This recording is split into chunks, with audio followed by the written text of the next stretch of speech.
Hey guys, welcome to Amity Tracks.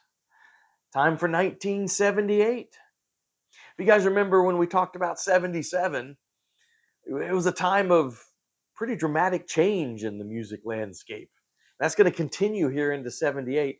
What's interesting about my top 10 in 78, 6 of the 10 are debut albums. It's so it's sort of kind of a changing of the guard in some ways. Well, anyway, before we get started, got to do usual plug. Please do subscribe to the channel if you're enjoying the content. We want to thank everyone who has already subscribed. People who've been on board for a while, or you just got on board. We really appreciate it. And like the videos, hit the bell for notifications, all that good stuff. Well, all right. What's going on in 78 before we get into the music part? Well, Jimmy Carter still is your president.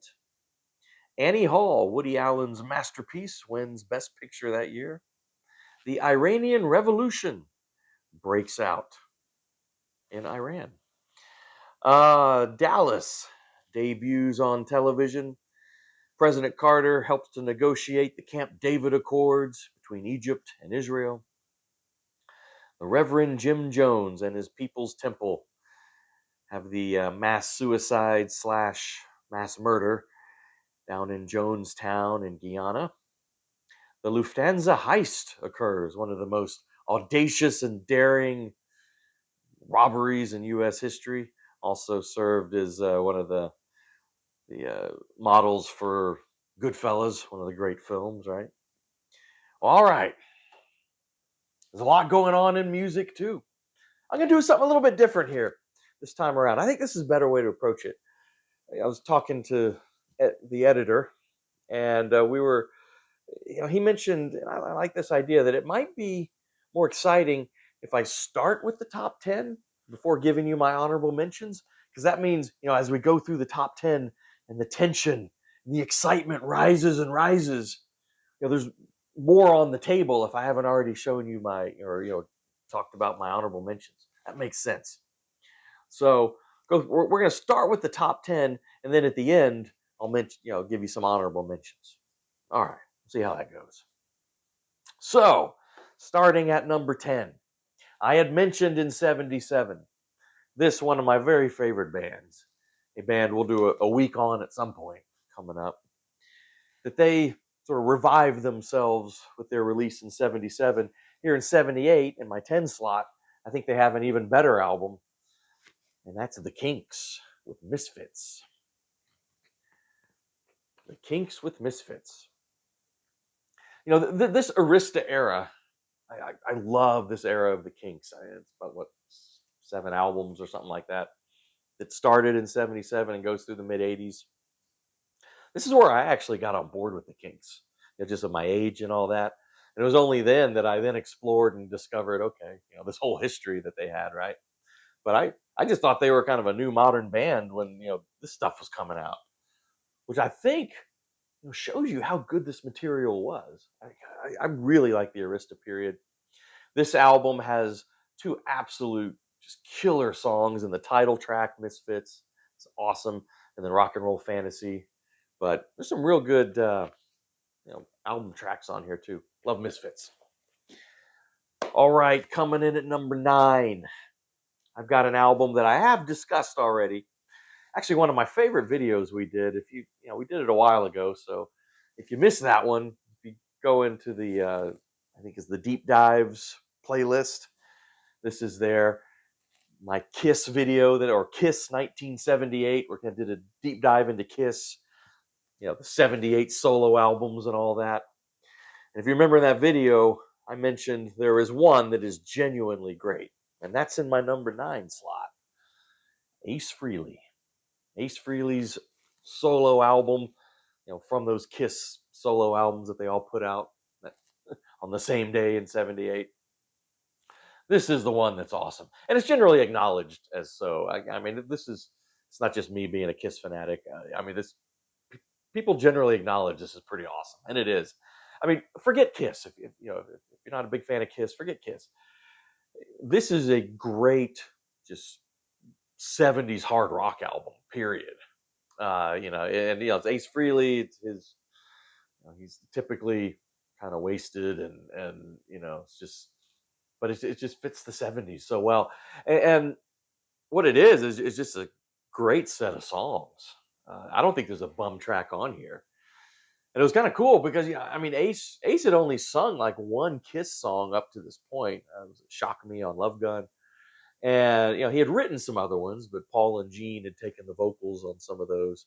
So it was cool to see Ace really step out here and take the vocals and kind of do it all. But I mean, "Snowblind," "Ozone," "New York Groove" was a minor hit, right? "Fractured Mirror," gorgeous instrumental. This is a great hard rock album. All right. Number 8. Well, actually, I guess that was technically one of my 6 debuts, right? Because it was Ace Frehley's solo debut. But here, number 8 is another debut from one of my very favorite bands. I hope you like them because you're going to see them in the next few years I cover in the next videos. I love their work. They only put out 5 albums in their entire career, so it's a pretty compact career. But man, they had an impact. Talking about the Police. I love the Police. I think it's just these 3 guys, such distinct musicians, all 3 of them really great musicians, but with distinct styles that you put it together. To me, it's just such a great mix. And this is their debut, and this is actually probably their most straightforward, kind of hard rocking record. And Outlandos d'Amor, and it's awesome. I mean, straight out of the gate, Sting is showing that he, is a killer songwriter. I mean, hits like Roxanne, So Lonely, Can't Stand Losing You. But man, yeah, I mean, the whole thing rocks. The whole thing's great. Stuart Copeland is one of my all-time favorite drummers. Andy Summers with his atmospheric playing is just so great. Sting, hell of a vocalist, hell of a songwriter, hell of a bass player. I mean, it's just, they were so great. Love the Police. All right. And number 7 is another debut. This is probably one of the most groundbreaking debuts ever. I mean, I think this debut had, the impact of, say, Hendrix's debut, maybe the Doors' debut.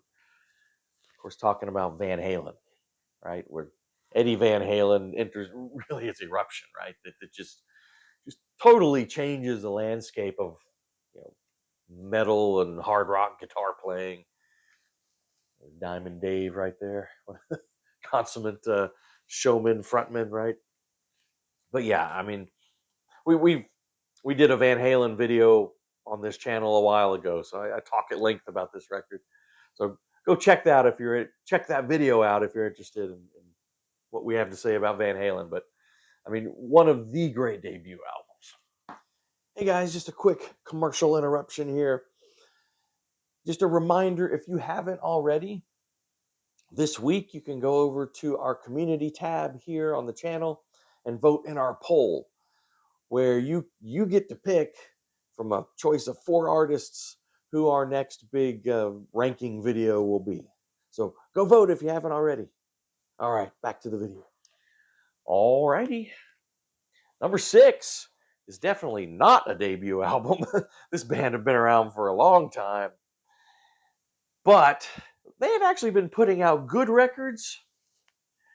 But I don't think anyone was prepared for how great this one was. And I think this is their last great genuine record. And again, or genuinely great record. I do really like some records they put out after this. But I'm talking about the Rolling Stones, Some Girls. This is, I think, their last classic, right? I mean, their last absolute classic. And it's so awesome because this record, I mean, more than almost any other, has that fascinating kind of push and pull between Mick Jagger and Keith Richards, right? Mick Jagger wants to stay current. He's going to Studio 54 all the time. He wants to kind of get some dance music, some of that disco sound in there.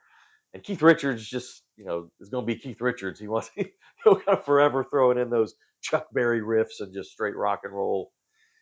And it's a fascinating mix of the two, kind of accommodating each other. And they just had a great batch of songs. I like "Miss You." I mean, the big hit on here, kind of probably the most disco dance song they ever did. I mean, I really like "Miss You." But I mean, when the whip comes down, it's a sleazy rocker. Shattered is also a sleazy rock with a great groove in Shattered. They never really got that again. Killer uh, cover song, right? With Just My Imagination, the Temptation song, the title track's great. Beast of Burden, one of their great ballads. And Before They Make Me Run, right? That awesome Keith Richards song. I remember reading somewhere, some critic was writing, kind of in an alternate universe, if this was like the final Stones album, like that would be the perfect like epitaph, of Keith Richards just driving away. You see his taillights, and Before They Make Me Run, right? But anyway, some girls. All right, number five. Now, number five was actually recorded, I believe, in '76, but it wasn't released till '78. I don't know. Maybe I should have mentioned it in '76, but I associate it more with '78 because of the accompanying film that came out that year, talking about the band The Last Waltz. Brilliant film by Martin Scorsese. I mean, for me, I think the greatest music documentary ever is The Last Waltz. I love the movie, love the album too. Now, I didn't pull them off the shelf, but they put out this awesome 4 CD box set that has the entire show, right? I mean, this is 3 records, but it still didn't have the whole show, right? So if you're really a Last Waltz fan, if you can find that 4 CD set, it is just killer because I mean, even the stuff they didn't fit on 3 records is awesome. I mean, it's just so great. But this, I don't know if you know this, you probably know the story here, right? The Robbie Robertson wanted to call it quits, at least as a touring unit. He kind of envisioned the band sort of transitioning into kind of like the Beatles, right? It's going to be a studio. They just do work in the studio. He wanted off the road. Now it's interesting. You can see it in the film too, right? The rest of the band is quite ambivalent about this whole project. I think they wanted to stay on the road, right? And Martin Scorsese, and Robbie Robertson were pretty tight, and so this was really their baby, kind of working together on it. But they just have this kind of blowout final concert, supposedly, right? Thanksgiving. They even served Thanksgiving dinner to the people that were there, and then have these amazing guest artists. I mean, just look at the list. Paul Butterfield, Eric Clapton, Neil Diamond, Bob Dylan, Emmylou Harris, Ronnie Hawkins, Dr. John, Joni Mitchell, Van Morrison, the Staples, Ringo Starr, Muddy Waters, Ron Wood, and Neil Young. God, Neil Young's Helpless on here is so great. But well, what's so cool about this, is the band run through, a lot of their own songs, and in my view, some definitive versions. I mean, the night they drove Old Dixie down, I think is the best I ever heard them do on here. It's so Levon Helm is just so on that. But what's cool is all those guest artists I mentioned. The band learns like a couple of songs of theirs of each of these artists, and so each of these artists comes out and like does their song with the band backing them up, and it's just such a, I don't know, it just all comes together. It just all works. One of my very favorite channels, Norman Maslov. Go check out Mazzy's channel. He In one of his videos, he was here. He was at that show, and he tells great stories about sort of experiencing the whole thing. But yeah, go check out Norman Maslov's channel. All right, there you go. Let's see. Number 4 is a debut album, and this is a band that we already did a whole video on. So if you want to hear me talk a lot more about Dire Straits, go check out that video. Of course, it's all about Mark Knopfler here, right? And what's so great about their debut album is it doesn't really seem to fit, with the times. I mean, it's not disco, it's not punk, it's not new wave, it's not, whatever was going on during this period. This wasn't it.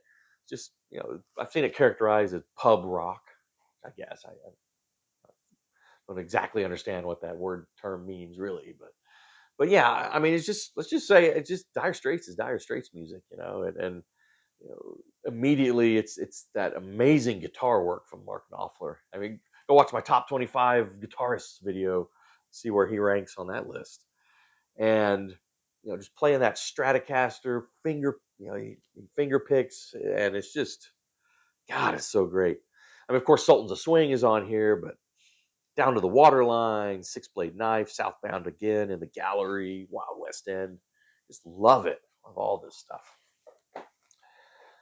Number 3 comes from a guy who been kind of quiet for a few years. He had basically been in a nasty legal battle with his former manager, and he kind of finally worked that out. So in '78, Bruce Springsteen comes back with Darkness on the Edge of Town. Darkness on the Edge of Town, which is a real departure. If you're familiar with his first 3 records, kind of culminated in 1975's Born to Run. This, he really kind of he tightens his sound up. Gone are those, sort of, East Coast, kind of, shore epics, Jersey. I'm trying to say Jersey Shore, Jersey Shore epics. These expansive. Gone are the Jungle Lands, right? And this is just kind of a like tighter, grittier, kind of more guitar based in some ways. Streamlined storytelling, and this is he really did kind of take that time to sort of alter his sound a bit. But this may be his best single batch of songs on an album. I don't know. I mean, Badlands, Candy's Room, Racing in the Streets, just gorgeous. Promised Land, of course. Streets of Fire, Prove It All Night, the title track, just awesome. Okay, my number 2 is an amazing debut. Oh, by the way, again, keep plugging our earlier videos. I did a whole Springsteen week, so you can go check that out. I also did a video on these guys a while back, and this debut had so many great hits on it. The Rick Ocasek, I know it's pronounced Ocasek, but I would say Rick Ocasek joked that this should have just been called The Cars' Greatest Hits, but this is The Cars, right? Their debut album. And just, as I mentioned in that video, Rick Ocasek is, to me, one of the most kind of, I mean, he is acknowledged, but still, I think, underrated songwriters in the rock pop form. I mean, what's so great about this record is, I mean, everyone can like it. If you're into punk, you can dig this. If you're into new wave, you can dig this. If you like the synth pop, there's enough keyboards in there, you can dig it. If you like the classic rock, you can dig it. I mean, it's just, it's for everybody, And the hits were so catchy. Moving in Stereo, right, with Fast Times at Ridgemont High. But like I said in that earlier video, I mean, this album really, you could put a blindfold on and just randomly pull a track off of here. And if the record company had pushed it, could have been a hit single. In the words of Spinal Tap, every song on here could be a hit. It really could. God, it's great. But my number one record for 1978 is also a debut album. This is a record that I think is one of the most innovative records in rock history. I always stand by that. It's a fascinating record. Talking about the debut from Devo. Q, are we not men? A, we are Devo. All right. Devo's debut. This is a phenomenal record. I mean, if you're not really familiar with this, and if you think all Devo is Whip It, go listen to this. Man, this is an incredible record. What's kind of interesting is this is more of a guitar record. Again, if you envision Devo is sort of this synth band that they became, really. Go back to this. This is mainly guitars. I mean, there's some keyboards on here, but it's primarily guitars. But where they really kind of push their de-evolution theory, which is where their name comes from. Their theory that we as the human race are devolving instead of evolving. I think you can make that argument sometimes, especially of late, right? But it's just it's like this mix of great songs. It's just fun to listen to, but fascinating too. I mean, songs aren't actually on the back here, so I need to remind myself of the song titles here. But yeah, opening with Uncontrollable Urge. I mean, just the drive on that song. And then that deconstructed version of Satisfaction, the Rolling Stones song, is amazing. Mongoloid, Jocko Homo. On the second side, Gut Feeling, Slap Your Mammy. God, I love that song, the way that song builds and builds and builds. Yeah, this is just a phenomenal record. I mean, it really, really is. Again, I think one of the most creative, inventive records in rock history. So there you go. There's my top 10 for 1978. Real quick, we can go through some honorable mentions now. I do love Elvis Costello's second record, This Year's Model. This is great. Whether you're talking about the US or the UK versions, slightly different, track listing there, but this is awesome. Willie Nelson's Stardust, editor can put it up there. One of the few covers albums that I think is great, actually transformative, pretty awesome. Thin Lizzy, it's another one the editor can put up there. Live and Dangerous, kind of definitive live album from Thin Lizzy. What else we got here? Kind of wrap up here quickly. Van Morrison puts out Wavelength. One of his more straight ahead rock records. It's really good though. Lou Reed with Street Hassle. It's pretty awesome. I love the title track with the the multi parts in there, and that I think it's uncredited, but that uncredited cameo at the very end of that song with Bruce Springsteen coming in, or Bruce doesn't sing, he just kind of talks. It's so cool. Talking Heads put out their second record, more songs about buildings and food, which is awesome. I mean, this in some ways it kind of continues what the debut was doing, but it also looks ahead a little bit, right? I mean, with Take Me to the River and The Big Country, and especially Found a Job. I think Found a Job really kind of previews some of the more expansive sounds that they're going to be going to. Journey puts out Infinity, solid classic rock there, and this is notable with the addition of this guy, Steve Perry, the first time he comes on board. And this is kind of their middle kind of classic rock phase. Remember, they're kind of second tier prog initially, and then of course they get into the 80s. But this is kind of their their kind of middle classic rock period. I really like this period. I actually really like the vocal kind of give and take between Steve Perry and Greg Raleigh. I think it's pretty cool, actually. I talked about this record on my Cult albums video, but Big Star third. Now, this was recorded earlier, but it comes out in 78. So again, go to that video if you want to hear me talk more about that. And then finally, I want to mention Kraftwerk again, Man Machine. Kraftwerk continues to do amazing, innovative electronic work. Huge influence on Devo, right? I mean, especially when Devo gets more synth oriented on the next few records after their debut. But yeah, Kraftwerk. And it was cool. That song, The Model, on here, I mean, shows that Kraftwerk can just do a straight ahead great pop song too. It's not all experimental stuff. I mean, they can just they can do great pop rock too if they want. Wow. Well, all right, guys. It's a lot going on in 78. Well, you guys tell me in the comments. I missed something? Is there an album from this decade that you love that I didn't mention, or you have a different order? Post your list in the comments. What are your favorites from this year? There's a lot going on in 78.